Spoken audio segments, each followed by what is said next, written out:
Good morning children. यह video standard 10 के लिए है। मैं आप लोगों को साहित्य सागर पुस्तक पाठ 10 दो कलाकार मनु भंडारी जी द्वारा लिखी पढ़ा रही थी। आज मैं गंतव्य से आगे बताऊंगी। चित्रा हॉस्टल जब छोड़कर जा रही थी तो अपने गुरु से विदा लेने के लिए उसके पास गई। जब वहां गई तो वहां से आने में उसे देर हो गई। अरुणा के पूछने पर वो बताती है कि रास्ते में जो है एक भिखारी मरी पड़ी थी और उसके 2 बच्चे उससे लिपटे थे। मैं उसी का जो है चित्र बना रही थी, इसलिए आने में देर हो गई। 4:30 बजे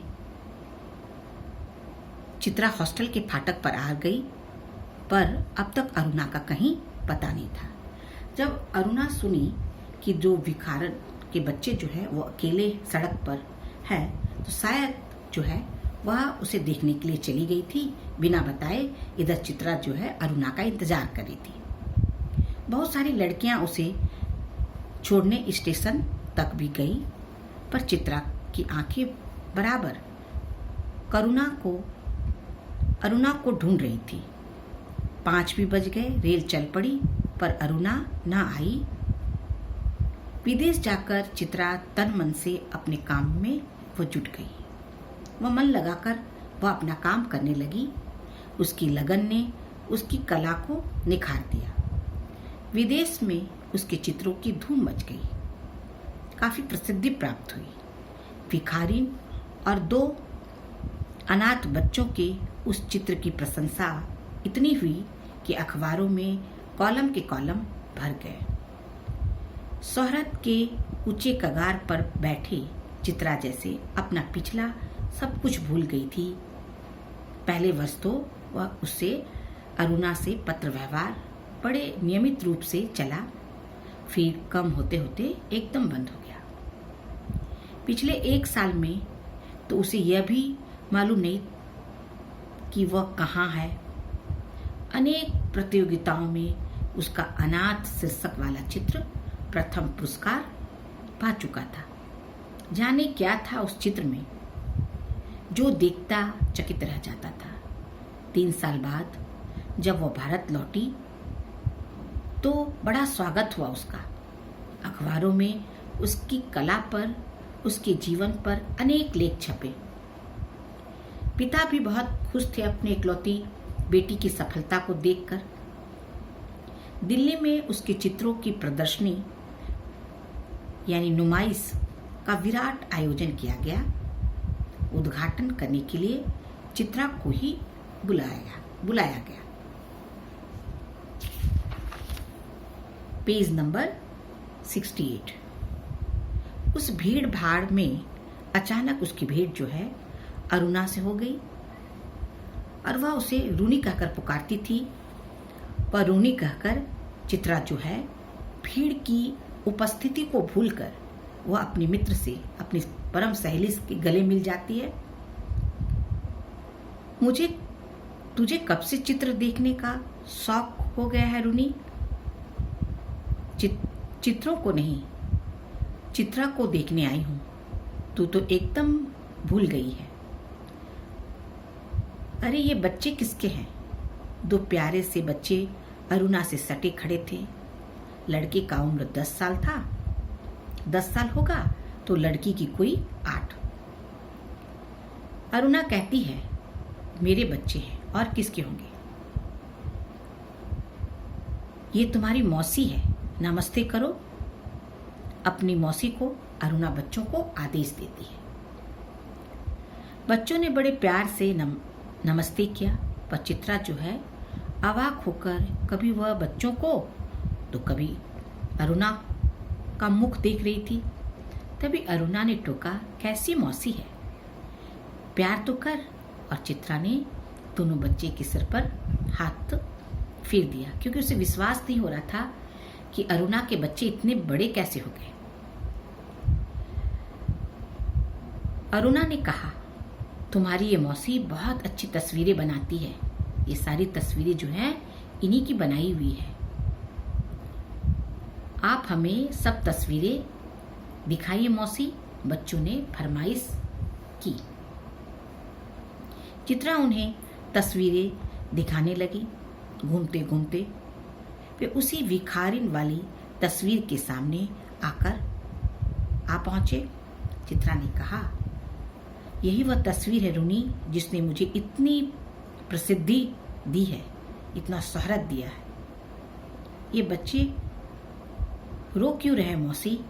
तस्वीर को ध्यान से देखकर बालिका ने पूछा। इसकी मां मर गई है, देखती नहीं, मरी पड़ी है, इतना भी नहीं समझती। बालक ने मौका पाते ही अपने बड़प्पन और ज्ञान की छाप लगाई। बालक जो है वो बच्ची को समझाने के लिए वह कहता है कि चित्र को देखकर भी तुम्हें समझ में नहीं आया, उसकी मां मर गई है इसलिए बच्चे उसके रो रहे हैं। वे सचमुच के बच्चे थे मौसी। बालिका का स्वर करुण से करुणतर होता जा रहा था। वह बहुत भावुक हो रही थी और सचमुच के बच्चे को देखकर ही तो बनाई थी तस्वीर।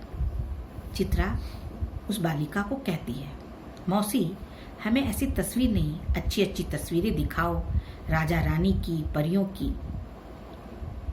उस तस्वीर को और अधिक देर तक देखना बच्चों के लिए असह्य हो उठा था। तभी तो है करुणा के पति आ पहुंचे।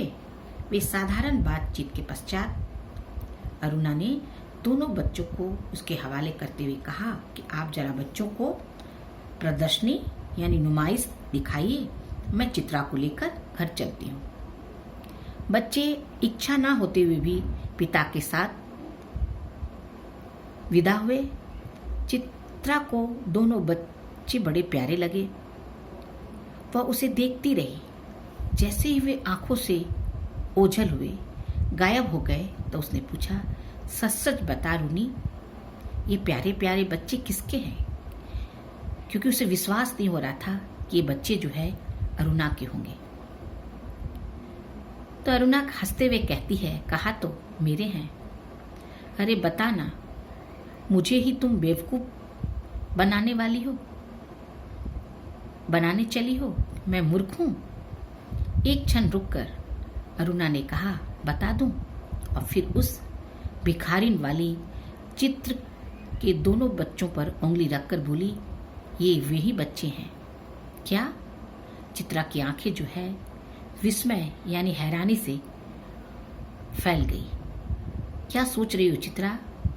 वह बोली, कुछ नहीं, मैं सोच रही थी, पर शब्द शायद उसके विचारों में खो गए। अंत में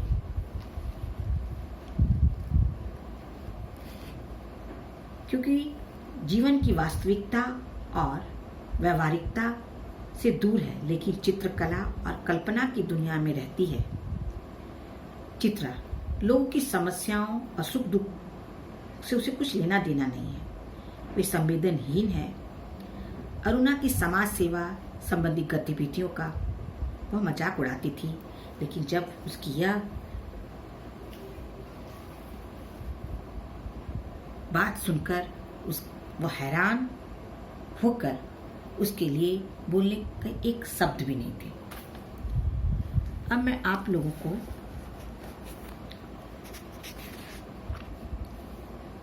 कहानी का उद्देश्य बता रही हूँ। दो कलाकार कहानी का उद्देश्य क्या है?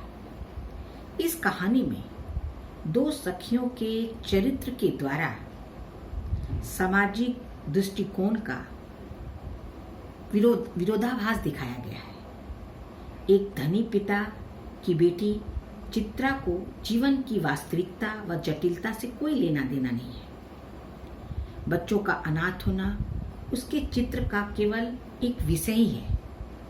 दूसरी तरफ मध्यम वर्ग की करुणा जीवन के सुख दुख को महसूस करती है, अपनी सामर्थ्य के अनुसार सहायता करती है। लेखिका यह दिखाना चाहती है कि कैनवस के चित्रों की सफलता से अधिक महत्वपूर्ण है किसी के जीवन को सुधारना।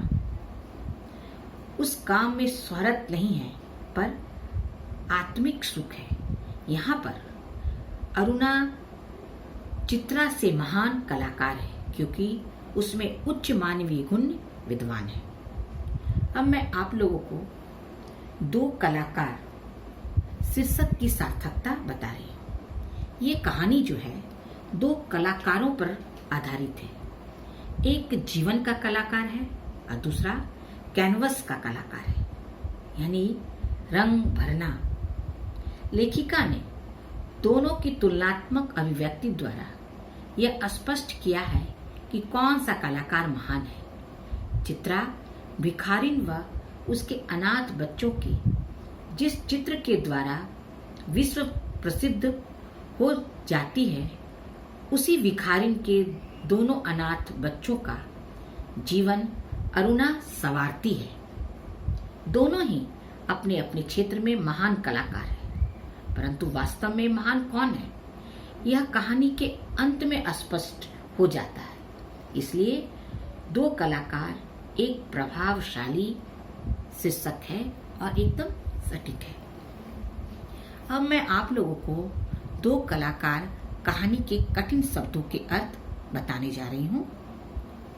खिजलाहट खीज, उलटफेर गड़बड़, निर्जीव जीवन रहित, विराट बहुत बड़ा, इम्तिहान परीक्षा, एकलौती अकेली, आयोजन व्यवस्था, फरमाइश मांग, प्रतीक प्रतिरूप, जोश गुस्सा,